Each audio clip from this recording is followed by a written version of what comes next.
አብይ ለሁሉም ነገር አምኖበትና ተዘጋጅቶበት ነው የገባው። መጽሐፍ ጽፎ ያውቅም የሚሉት ምድር ላይ አልነበሩም። አባዱላ ገመዳ የተናገሩት ነው። እንመለስበታለን። በመጪዎቹ ቀናት ወደ 2 ሚሊዮን የሚጠጋ ሰው ወደ ወሎ ያመራል ተብሏል። ሌላኛው ጉዳያችን ነው። የቡታጅራ ከተማው ግጭት መጨረሻ ምን ላይ ደረሰ? እንመለከተዋለን። ፕሬዝዳንቱ በሁለቱ ጄኔራሎች ጦርነት ጣልቃ አልገባውም ሲሉ ማስተባበያ ሰጥተዋል። ሌሎች ጉዳዮችም ተካተዋል። አክብሮታዊ ሰላምታችን በያላችሁበት ድረስ የተወደዳችሁ ሸገር ታይምስ ቤተሰቦች እንዴት ናችሁ?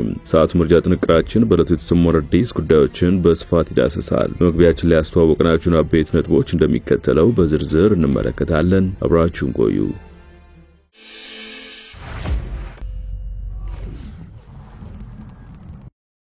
ወደ ቀዳሚ ጉዳይ አመራን።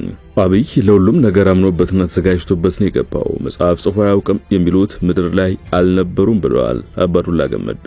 የዲቦራ ፋውንዴሽን ስራ አስኪያጅ የቀድሞ ሆሬር ሊቀመንበር አባዱላ ገመዳ አብይ አህመድ በጠቅላይ ሚኒስትር ዙፋናቸው የሚሰሩት ያለ እረፍት ነው ሲሉ ተደምጠዋል። አብይ በዓለም ይሁን ቅዳሜና እሁድ የለውም ያሉት አባዱላ ምክንያቱ ደግሞ ይህንን እድል ደግሞ እንደማያገኙ ያውቀዋል። የተሰጠችውን ጥቂት የመሪነት እድሜ ተጠቅሞ ለኢትዮጵያ ሕዝብ ሆነ ለራሱ የሚበጅ ስራ ሰርቶ ማለፍን ስለመረጠ ነው ሲሉ ተናግረዋል። እኔ በቅርብ አውቀዋለሁ የሚሉት የቀድሞ የኦሮሚያ ክልል ርዕሰ መስተዳድር በወቅቱ ቴሌቪዥን ቤት ውስጥ አልነበረም፣ ጊዜውን በፊልምና መሰል ጉዳዮች አያጠፋም ሲሉ አክለዋል። ጠቅላይ ሚኒስትሩ የቅርብ ሰው ናቸው የሚባሉት አባዱላ አብይ ለዚህ በሚገባ አዘጋጅቶበታል ማለት ከዚህ ቀደም በቅርብ አውቀዋለሁ ሲሉ ተደምጠዋል። ከአገር ውጭም ረጃጅም ጉዞዎችን አድርገናል። አውሮፕላኑ ሲተኛ አይቼው አላውቅም። መጽሐፎችን ያነባል፣ ማስታወሻ ይይዛል፣ ይጽፋል። የመሪዎች ባዮግራፊና አውቶባዮግራፊዎችም ከእጁ አይለዩም ሲሉ ምስክርነታቸውን ችለዋል። ከዚህ ባለፈ ጠቅላይ ሚኒስትሩም የንባብ ልምድና ያለረፍት ከመስራታቸው አንጻር አራተኛው መጽሐፋቸው በስራ ላይ ያሉ መጽሐፋቸው አያስደንቀኝም ሲሉ ተደምጠዋል። ጊዜ የሚሰጠው አንድ ጊዜ ነው።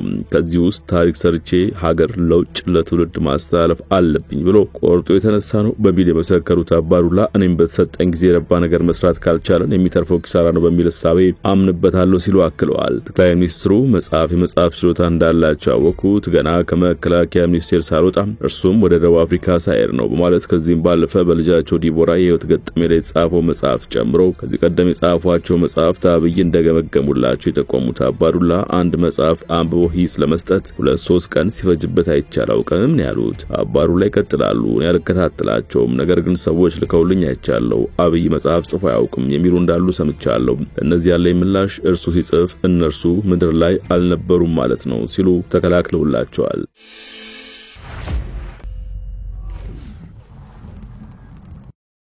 ህወሓት በትግራይ ህዝብ ላይ የሚፈጸመው የዘር ማጥፋት ድርጊት እስካሁንም ቀጥሏል በማለት ለዓለም አቀፉ ማህበረሰብ በጻፈው አስቸኳይ አቤቱታ ከሰሰ።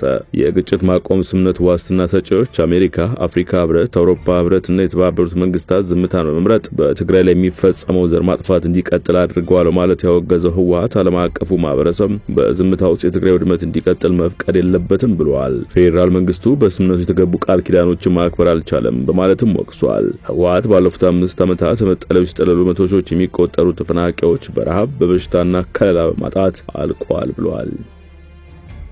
በመጪዎቹ ቀናት 2 ሚሊዮን የሚጠጋ ሰው ወደ ወሎ ያመራል ተባለ። በግሸን ደብረ ከርቤ በዓል ላይ ከ1.5 ሚሊዮን በላይ ምዕመናን ይታደማሉ ተብሎ እንደሚገመት ተሰምቷል። መስከረም 21 ቀን በድምቀት ለሚከበረው ዓመታዊ የግሸን ደብረ ከርቤ በዓል ከመስከረም 12 ጀምሮ በርካታ ምዕመናን ወደ ስፍራው ያመሩ ሲሆን ከ1.5 ሚሊዮን በላይ ምዕመናንና ቱሪስቶች ይታደማሉ ተብሎ እንደሚጠበቅ የደቡብ ወሎ ዞን ባህልና ቱሪዝም መምሪያ አስታውቋል። በመምሪያው የቅርስ ጥበቃና ቱሪዝም ልማት ቡድን መሪ ይድነቃቸው ጌታነህ በክብረ በዓሉ ላይ ታደሙ ምዕመናን ከ1.2 ቢሊዮን ብር በላይ ገቢ ይገኛል ተብሎ እንደሚታሰብ ለብስራት ሬዲዮ ተናግረዋል። በዓሉ በድምቀት እንዲከበር የዞኑ ቱሪዝም መምሪያ በ11 መዋቅሮች የሰላምና ደህንነት፣ የመንገድና ትራንስፖርት፣ የውሃ፣ የጤና፣ የመብራት፣ የስልክና ሌሎችንም አገልግሎቶች ምዕመናንና ቱሪስቶች ማግኘት እንዲችሉ ከነሐሴ 20 ጀምሮ ቅድመ ዝግጅት ሲያደርግ መቆየቱንም ተናግረዋል። ለንግሱ ለሚመጡ ምዕመናን ማረፊያ የሚሆን ሰፊ ቦታ መዘጋጀቱ እንዲሁም ከባለፈው ዓመት በተሻለ ሁኔታ መንገዱን ምቹ ለማድረግ በኢትዮጵያ መንገዶች አስተዳደር አማካይነት መንገዱን የመጠገን ስራ መሰራቱ ተገልጿል። ግሸን ደብረ ከርቤ የደቡብ ወሎ ዞን ዋና ከተማ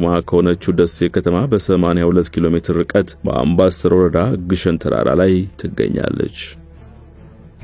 የቡታጅራ ከተማው ግጭት መጨረሻ ከሰሞኑ በተለይ መስከረም 17 ቀን 2018 ዓ.ም ጀምሮ በቡታጅራ ከተማ ግጭት ተቀስቅሷል።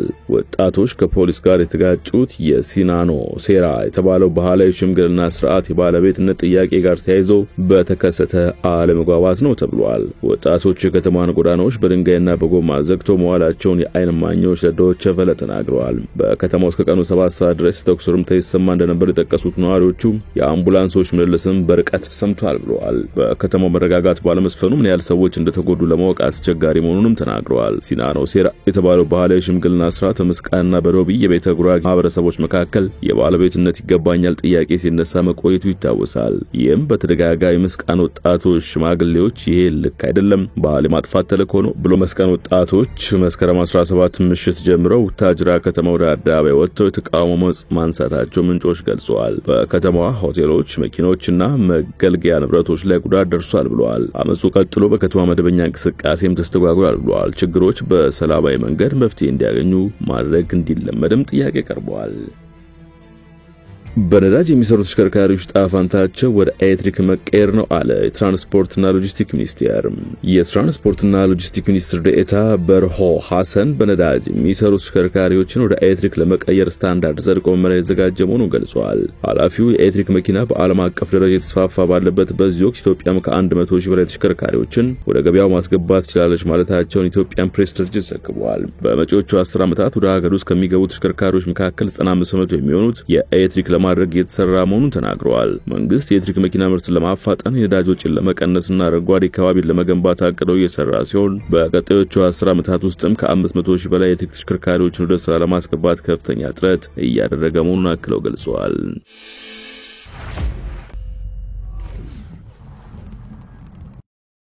ጥንቅራችን እንደቀጠለ ነው። ወደ ውጭ ጉዳይ እናምራችሁ። ፕሬዝዳንት ሐሰን ሼህ መሐሙድ ሶማሊያ በአፍሪካ የመጀመሪያው ስፔስ ማዕከል ያለባት ሀገር እናደርጋታለን አሉ።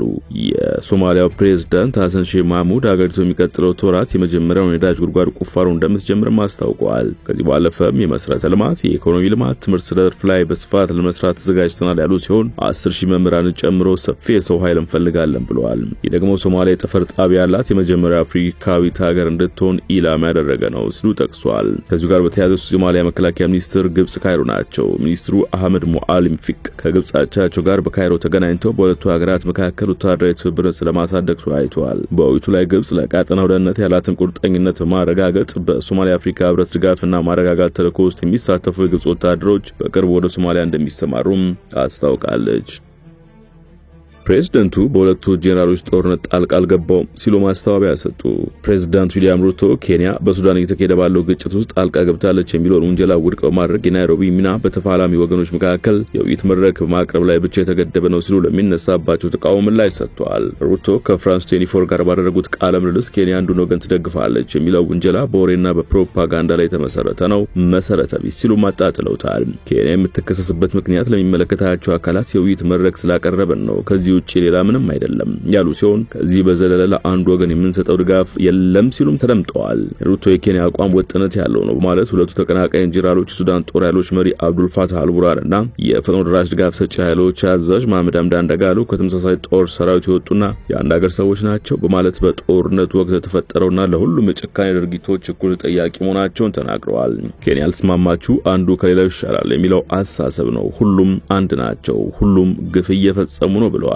ፕሬዝዳንት ዩናይትድ ስቴትስ ባበሩት አረብ ኤሚሬትስ፣ ሳውዲ አረቢያና ግብጽን ያቀፈው ኳድ በቅርቡ ያሳለፉትን አቋም ተቀብለዋል። በዚህም የኬንያ መንግስት የረጅም ጊዜ አቋም ከዓለም አቀፉ ማህበረሰብ ጎን መቆም ነው በማለት ይልቁንም ሁለቱንም ጄኔራሎች ወደ ተኩስ አቁምና ወደ ሲቪል የሚመራ መንግስት መግፋት አለበት ብለዋል። በመጨረሻም ኬንያ ሁሌም የምትገፋው አቋም በኳድ አባል ሀገራት ተቀባይነት ማግኘቱ በጣም ደስተኛ ነኝ። አንዳቸውም ሱዳን ወደ ቁርጥራጭ እንድትከፋፈል አይፈቅድላቸውም። እኛ ሁልጊዜ የምንሞግተው ለዚህ ነው ብለዋል ሩቶ። በአውሮፓውያን አቆጣጠር ሚያዝያ 2023 በሱዳን የተቀሰቀሰው ጦርነት ሚሊዮኖችን አፈናቅሏል። በዚህም ከዓለም አስከፊ ሰብአዊ ቀውሶች አንዱን ፈጥሯል። ሩቶ ኬንያ ለማንም ወገን ሳትደግፍ በውይይት የሰላም ጥረቶችን ለመደገፍ ቁርጠኛ መሆኗን ገልጸዋል። የመረጃ ጥንቅራችን አበቃ።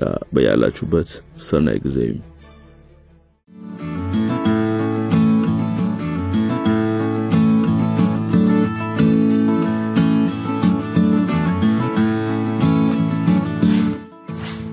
ሸገር ታይምስ ሚዲያን ሰብስክራይብ በማድረግና ደወሉን በመጫን ይከተሉን።